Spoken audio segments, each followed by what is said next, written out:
कोण आहे आपण? सीएम आहे का डीसीएम आहे? नाही, महाराष्ट्रात काय घडलंय कळलं पाहिजे. कशासाठी? ज्यांनी मोबाईल निर्माण केला तो शास्त्रज्ञ सांगतो मुलांना किमान 18 वर्षापर्यंत मोबाईल देऊ नका. त्यानं स्वतःच्या मुलालाही 18 वर्षापर्यंत मोबाईल दिला नाही, अजिबात नाही. 12वीच्या गुणवत्ता यादीत येणाऱ्या मुलांच्या मुलाखती जर कधी ऐकल्या तर ते सांगतील 2 वर्ष मी मोबाईलला हात लावला नाही. 2 वर्ष. तुम्हाला यश जिंकायचं आहे ना, अनवॉन्टेड डेव्हिल बाजूला ठेवावा लागेल तुम्हाला.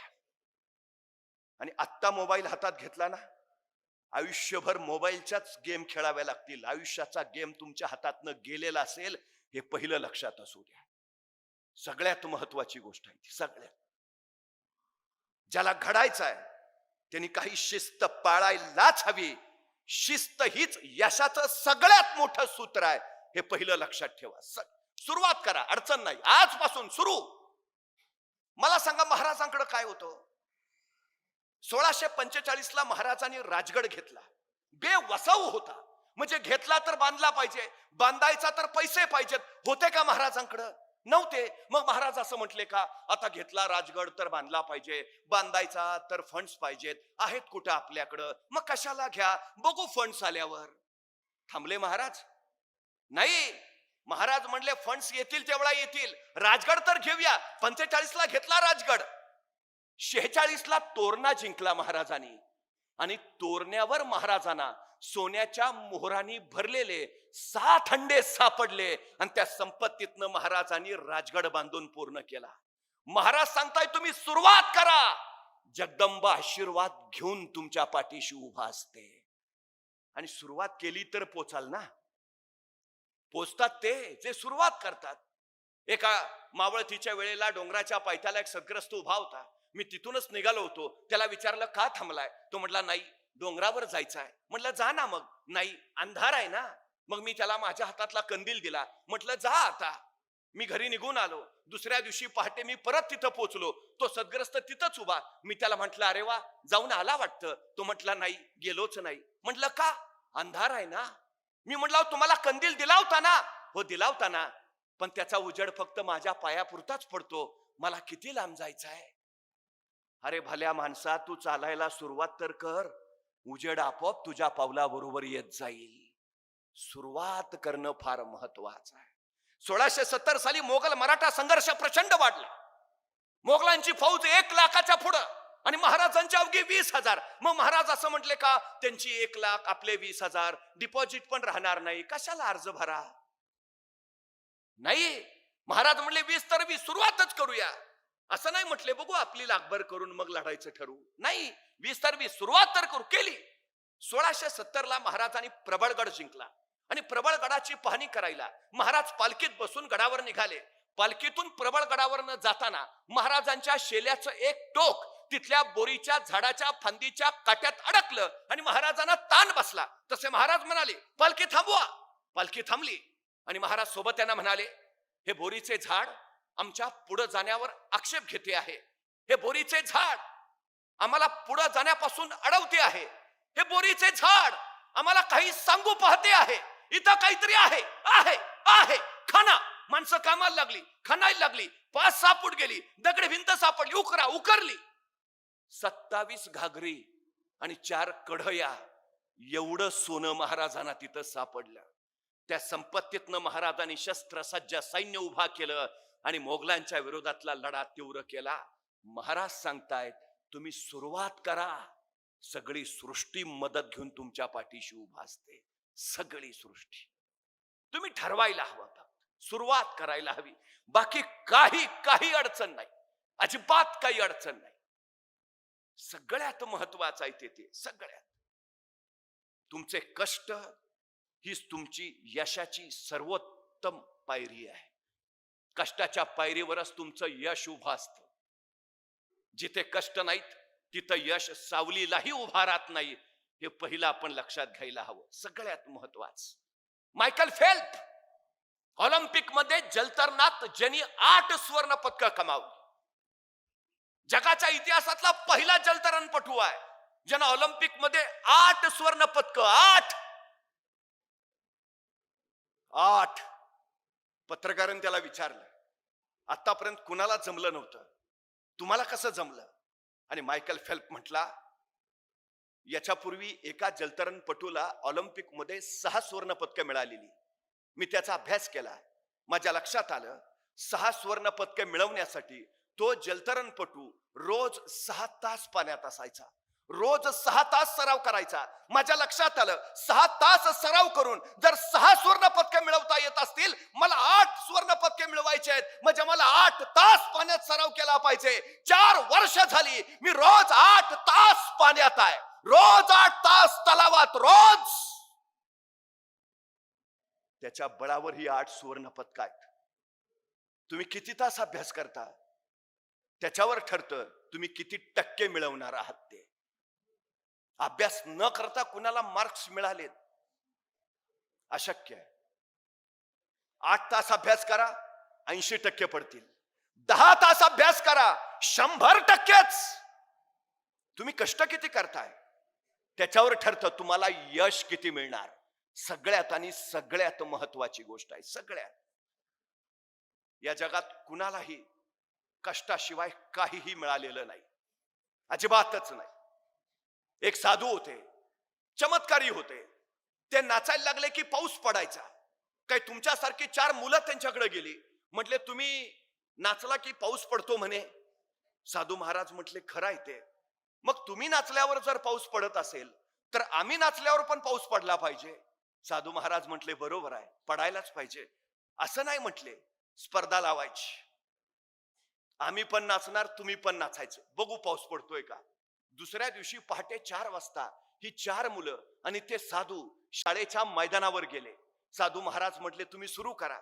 मग एका मुलाने नाचायला सुरुवात केली. 5 मिनिटं, 10 मिनिटं, 15 मिनिटं, 20 मिनिटं, 25 मिनिटं नाचला. थकला दमला बाजूला झाला, पाऊस पडलाच नाही. दुसरा मुलगा पुढे झाला, अर्धा तास पाऊण तास नाचला. थकला दमला बाजूला झाला, पाऊस पडलाच नाही. तिसरा मुलगा पुढे झाला, अर्धा तास पाऊण तास 1 तास नाचला. थकला दमला बाजूला झाला, पाऊस पडलाच नाही. तिसरा मुलगा पुढे झाला, तास, 1.5 तास, 2 तास नाचला.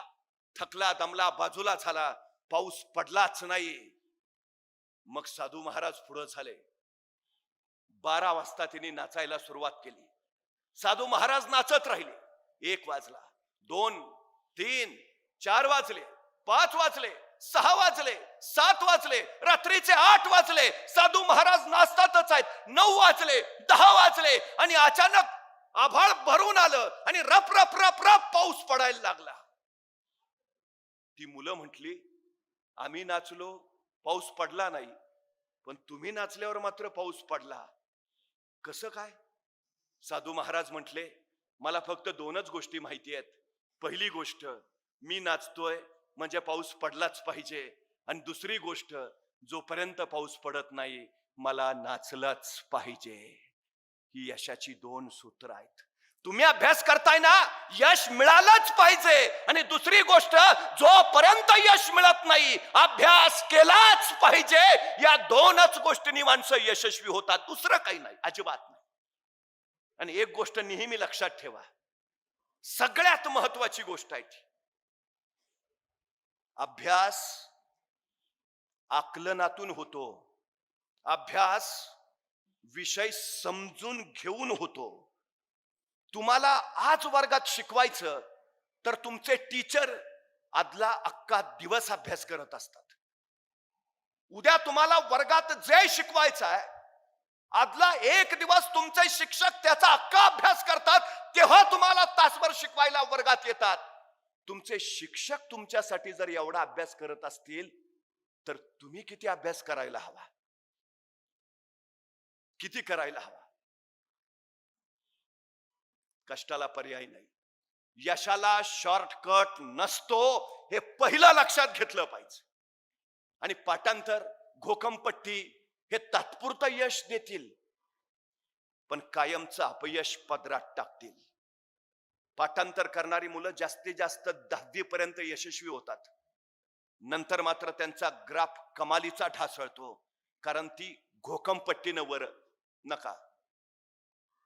आकलन करून घ्यायला हवं विषयाचं, विषय समजूनच घ्यायला हवा, तरच तो चिरंतन लक्षात राहतो, चिरंतन.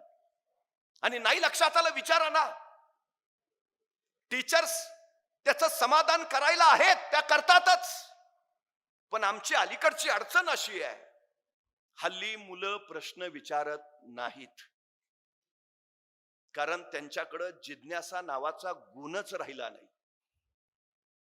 इंग्रजांना इथं राज्य करायचं होतं, त्यांना मालक बनून राहायचं होतं, आम्हाला गुलाम बनवायचं होतं. म्हणून मॅकॅलॉनची शिक्षण पद्धती बनवली, तीच मुळात गुलाम बनवणारी, ज्याच्यात जिज्ञासा या गुणांचा समावेशच नाही, अजिबात नाही. सगळ्यात महत्वाची गोष्ट आहे, तुम्हाला माहिती आहे, एक काळ असा होता, देश आमचा, समुद्र आमचा, पण आम्हाला समुद्रात जायचं झालं तर पोर्तुगीजांचा परवाना घ्यावा लागायचा. महाराजांनी इतका बदल केला की आता पोर्तुगीजांना आमच्या समुद्रात यायचं असेल, महाराजांचा परवाना घ्यावा लागायचा. ॲबे करे नावाचा फ्रेंच प्रवास कोकणातल्या चौलच्या कार्यालयात उतरला. त्याला राजापूरच्या बंदरात जायचं होतं, पण महाराजांच्या कार्यालयातनं परवाना घेतल्याशिवाय त्याला पुढे जाता येणारच नव्हतं. तो महाराजांच्या कार्यालयात पोहोचला. आता त्यांनी परवाना घ्यावा, निघून जावं की नाही. या लोकांकडे एक विलक्षण गुण आहे, आपल्याला आपल्याबद्दल जेवढी माहिती नाही तेवढी आपल्याबद्दल परकीयांना माहिती आहे. तुम्हाला माहिती आहे, 169 इंग्रज फक्त पहिल्यांदा भारतात उतरले. 179, फक्त 169, 179. इथं आल्यावर त्यांनी पहिलं काय केलं, त्यांनी भारतीयांचा अभ्यास केला आणि त्यांच्या लक्षात आलं ह्यांच्यावर राज्य करणं सोपं आहे, सोपं आहे. मग त्यांनी 1000 इंग्रज आणखी बोलावून घेतले, मग आणखी 10,000 बोलावले. 1947 साली देश स्वतंत्र झाला. त्यावेळी या देशाची लोकसंख्या होती 29 कोटी आणि या देशात इंग्रजांची संख्या होती फक्त 1 लाख. 1 लाख इंग्रजांनी 29 कोटी जनतेवर 150 वर्ष राज्य केलं. कशाच्या बळावर? अभ्यास. तो कुठून आला? जिज्ञासेतून. जिज्ञासा तुम्हाला प्रश्न विचारायला प्रवृत्त करते, प्रश्न तुम्हाला उत्तर देतात, उत्तर तुम्हाला माहिती देतात आणि माहिती तुम्हाला ज्ञान देते. हे सगळ्यात महत्वाचं आहे. प्रश्न विचारायला हवेतच. मला कधी कधी बरं वाटतं, बरं झालं ते सफरचंदाच्या झाडाखाली न्यूटनच बसला होता. ते नेमकं सफरचंद खाली पडलं आणि न्यूटनला प्रश्न पडला, सफरचंद खालीच का पडलं? आणि मग गुरुत्वाकर्षणाचा शोध लागला. मला खरंच बरं वाटतं, बरं झालं सफरचंदाच्या झाडाखाली न्यूटनच बसला होता. बघा ना, आपल्यातला एखादा बसला असता तर आणि पडला असतं सफरचंद खाली, काय प्रश्न पडला असता आपल्याला? बरं झालं मी असतानाच पडलं. दुसरा प्रश्न, बरं झालं आणखी कुणी नाही, अकेले अकेले खाएंगे. आणि जर एखाद्याला प्रश्न पडलाच, सफरचंद खालीच का पडलं, आणि त्याने विचारलं वडिलांना, बाबा सफरचंद खाली का पडलं? बाबा म्हणणार, खाना मुकाट्यानं का डोक्याला ताप देतो? हाय ते व्याप कमी आहेत का? संपला आमचा न्यूटन सफरचंदाच्या झाडाखालीच. जिज्ञासा विषयाचं आकलन करून घेण्यासाठी अत्यंत महत्वाचा गुण आहे, अत्यंत. हा अबेकरे ज्यावेळी महाराजांच्या कार्यालयात आला, त्यांनी तिथल्या कार्यालयाच्या अधिकाऱ्याला पहिला प्रश्न केला, तुमच्या महाराजांचं सैन्य कमी, तुमच्या महाराजांचं सामर्थ्य कमी, तुमच्या महाराजांची संपत्ती कमी, तरी तुमचे महाराज प्रत्येक लढाईत यशस्वी होत आहेत. तुमच्या महाराजांच्या यशाचं कारण काय? आणि महाराजांचा अधिकारी म्हणाला, आमच्या महाराजांच्या यशाचं कारण एकच, अभ्यास, प्रचंड अभ्यास, विलक्षण अभ्यास. आमच्या महाराजांना सगळ्या क्षेत्राप्रांताचा अभ्यास आहे. धर्मशास्त्र, अर्थशास्त्र, नीतिशास्त्र, समाजशास्त्र, राज्यशास्त्र, इतिहास, तोंडपाठ आणि भूगोल जणू राजांच्या नजरेत साठवलाय. अभ्यास हेच महाराजांच्या यशाचं कारण आहे. म्हणजे महाराजांच्या यशाचं कारण अभ्यास, आमच्या अपयशाचं कारण विना अभ्यास. काय विलक्षण असेल. हे सगळं कशासाठी करत होते महाराज? अबेकरनं दुसरा प्रश्न विचारला, तुमचे महाराज हे जे सगळं करतायत, तुमच्या महाराजांचं स्वप्न काय आहे? तुमच्या महाराजांचं ध्येय काय आहे? तुमच्या महाराजांची महत्वाकांक्षा काय आहे? आणि महाराजांचा अधिकारी सांगतोय, आमच्या महाराजांचं ध्येय, आमच्या महाराजांचं स्वप्न, आमच्या राजांची महत्वाकांक्षा अहद तंजावर ते तहद पेशावर, सिंधू नदी पासून बंगालचा उपसागर, अखंड स्वराज्य उभा करायचं आणि या स्वराज्यावर भगवा डौलानी फडकावत ठेवायचा.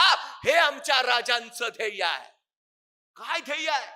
अहद तंजावर, तहद पेशावर, सिंधू नदीपासून कावेरीच्या संगमापर्यंत अखंड स्वराज्य.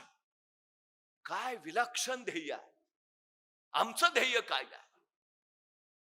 जे ध्येय आहे ते गाठायचं असेल तर सगळ्यात महत्वाचं आहे अभ्यास, विलक्षण अभ्यास.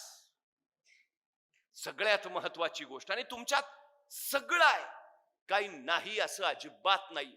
फक्त एक गोष्ट लक्षात ठेवा, फिनलँड नावाचा देश तुम्हाला माहिती असेल, 55 लाख फक्त लोकसंख्या आहे, फक्त 55 लाख. तिथं मिनिस्ट्री ऑफ एज्युकेशन आहे, तिथं मिनिस्ट्री ऑफ लेबर आहे, तसंच तिथं मिनिस्ट्री ऑफ फ्युचर आहे. जगातल्या कुठल्याही देशाकडे हे डिपार्टमेंट नाही, मिनिस्ट्री ऑफ फ्युचर. 100 वर्षानंतर फिनलँड नावाच्या देशाला कुणाची गरज आहे याचा सगळा डाटा आता त्यांच्या शिक्षकांकडे आहे. उद्या 100 वर्षानंतर आम्हाला कोण हवेत? इंजिनियर्स, डॉक्टर्स, वकील, प्राध्यापक, सायंटिस्ट, कोण? आत्ता तयार आहे. फ्युचर. भूतकाळाची शिदोरी पाठीशी घ्यावी, भविष्य काळाचं ध्येय ठरवावं आणि वर्तमान काळात चालत राहावं. हे यशाचं सगळ्यात मोठं सूत्र आहे. उद्याचं फ्युचर काय, काय व्हायचं आहे, आपण काय झालं पाहिजे, कुठं? जगातला सगळ्यात श्रीमंत व्यक्ती कोण आहे आता माहितीये? सगळ्यात श्रीमंत एलॉन मस्क. बापजाद्याची श्रीमंती नाहीये, स्वतःच्या एकट्याच्या हिमतीवर जगातला सगळ्यात श्रीमंत माणूस ठरलाय एलॉन मस्क. तो बसला ना, तो आत्ताचा विचार नाही करत, पुढच्या 10 वर्षात मला काय करायचंय त्याचा विचार करतो. पुढच्या 10 वर्षात मला काय करायचंय. पहिला माणूस आहे ज्याने विचार केला 2050 साली पृथ्वीच्या पोटातलं पेट्रोल डिझेल संपेल, 2090 साली पृथ्वीच्या पोटातला गॅस संपेल, मग गाड्या कशावर पळतील? दुसऱ्यानं काढलेली टेस्ला कंपनी विकत घेतली आणि इलेक्ट्रिक कार्स बनवणारी जगातली सगळ्यात मोठी कंपनी म्हणून टेस्ला या एलॉन मस्कनं नावारूपास आणली. उद्या ज्यावेळी पेट्रोल डिझेल गॅस नसेल, फक्त टेस्लाच्याच गाड्या जगाच्या रस्त्यावरनं धावताना तुम्हाला दिसतील. तो आत्ताचा नाही, पुढचा फ्युचरचा विचार करतोय. उद्या काय लागेल. जेव्हा तो 10 वर्षाचा विचार करतो मला हे करायचं आहे, त्याच्यानंतर तो परत बसतो आणि तो ठरवतो जे मला 10 वर्षात करायचं आहे ते 1 वर्षात कसं करता येईल. इतर लोकांना जी गोष्ट करायला 10 वर्ष लागतात, एलॉन मस्क ती फक्त 1 वर्षात करतो. का? जगात सगळ्यात श्रीमंत आहे. पूर्वी देश अवकाशात यान सोडायचे, एलॉन मस्क सिंगल पर्सन स्वतः यान अवकाशात सोडतो. अंतराळ स्थानकात सुनीता विल्यम्स अडकल्या होत्या, नासालाही शक्य झालं नाही त्यांना पृथ्वीवर आणलं. एलॉन मस्कनं स्वतःच यान पाठवलं आणि सुनीता विल्यम्सना सुखरूप पृथ्वीवर आणलं. एकटा एलॉन मस्क. त्याचं ठरलंय पुढच्या 10 वर्षात माझं मंगळावर शहर असेल, पुढच्या 10 वर्षात मंगळावर शहर. आमचं ध्येय काय? बघू, चाललाय कोथरूडला फ्लॅट घ्यायचा प्रयत्न. तो मंगळावर, आम्ही अजून कोथरूडलाच. का? जगातला श्रीमंत आहे तो. त्याच्या कंपनीला महिन्यात 50,000 कार्स बनवण्याची ऑर्डर मिळाली. अशक्य आहे, जगातली कुठलीच कंपनी एका महिन्यात 50 गाड्या बनवू शकत नाही. पण तो एलॉन मस्क आय कॅन स्वीकारला आव्हान. पण त्याच्या कंपनीचं मशीन टूल बिघडलं, ते मिळत होतं फ्रान्सला. फोन केला, मशीन टूल हवाय. फ्रान्सची कंपनी म्हणली 2-3 दिवसात पाठवतो. 2-3 दिवस एवढा कुणाकडे वेळ आहे? त्यांनी स्वतःचं विमान काढलं, फ्रान्सला पोहोचला, मशीन टूल घेतलं. संध्याकाळी कंपनीत काम रुकना नाही चाहिए, अजिबात नाही. का? जगातला श्रीमंत आहे तो. परवा त्यांनी त्याचा 47वा वाढदिवस साजरा केला. कसा केला असेल हो? जगातला सगळ्यात श्रीमंत माणूस आहे, कसा वाढदिवस केला असेल? काय सेलिब्रेशन असेल त्याच्या वाढदिवसाचं? अख्ख्या अमेरिकेत बॅनर लागले असतील, आमचे आधारस्तंभ. काय सेलिब्रेशन असेल? कसा वाढदिवस केला माहितीये? स्वतःच्या 47व्या वाढदिवशी तो 24 तास अखंड काम करत होता. अखंड काम. त्या दिवशी तो 1 मिनिट झोपला नाही. वाढदिवसाचं सेलिब्रेशन कसं? 24 तास अखंड काम. का? जगातला सगळ्यात श्रीमंत आहे तो. याचं कारण हे आहे, सगळ्यात महत्वाचं, ध्येयाशी समर्पित, क्षण त्याच्यासाठी, तेव्हा तेव्हा यश मिळत, तेव्हा यश. गरजेची गोष्ट आहे ती मोठं व्हायचं आहे ना, मोठ्यांचे हे गुण आम्हाला आत्मसात करावेच लागतील, करावेच लागतील. मी नेहमी जाता जाता एक गोष्ट सांगतो. थॉमस अल्वा एडिसन माहिती आहे तुम्हाला,